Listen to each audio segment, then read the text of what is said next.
From JBS Studios in Greater New York, this is the JBS News Update with Teisha Bader.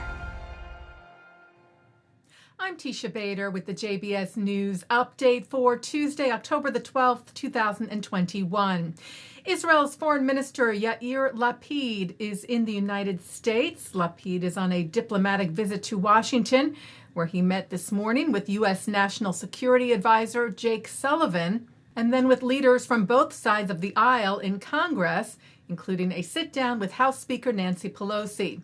This afternoon, Lapid met with Vice President Kamala Harris.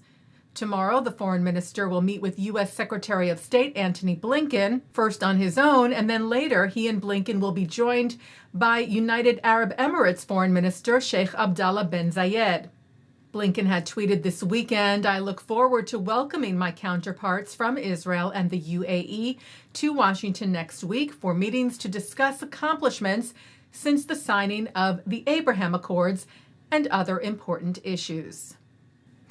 The Kingdom of Bahrain celebrated its first Jewish wedding in 52 years, just over a year since the signing of the Abraham Accords.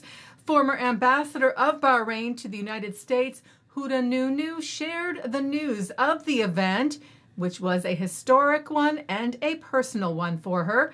The happy couple are her son and daughter-in-law.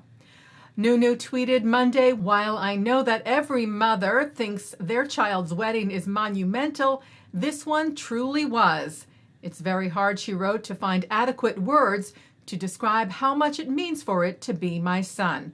The wedding was officiated by Senior Rabbi of the Emirates and of the AGJC, the Association of Gulf Jewish Communities, Ellie Cohanim.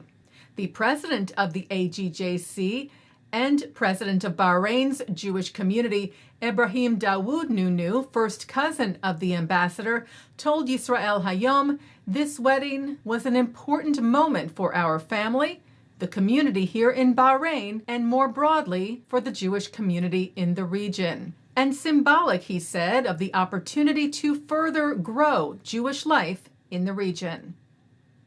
A square in the Jerusalem neighborhood of Kiryat Yovel was dedicated this week in memory of Chiyunai Sugihara, a Japanese diplomat who saved thousands of Jews during the Holocaust.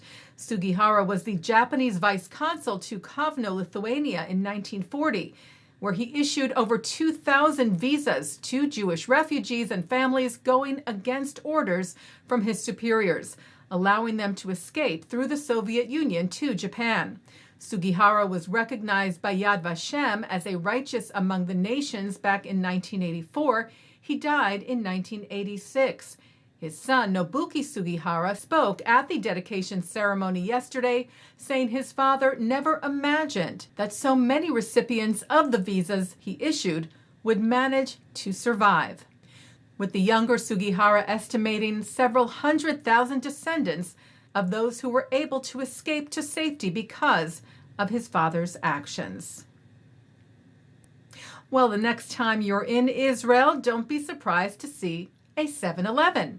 The U.S. convenience store chain just signed a deal with Electra Consumer Products to open hundreds of stores in Israel over the next 3 years.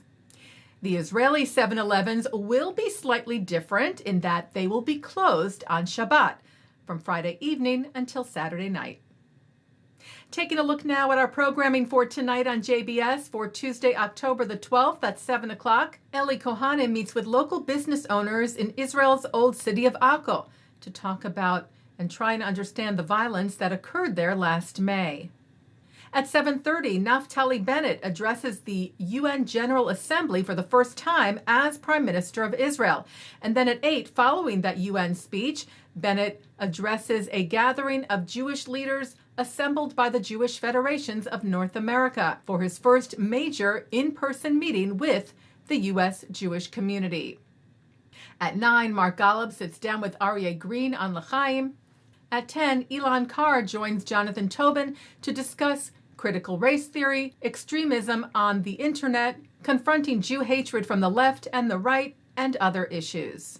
And coming up next, it's the ILTV's Insider. And that's the JBS News Update for Tuesday, October the 12th, 2021. I'm Teisha Bader. Stay healthy, stay well.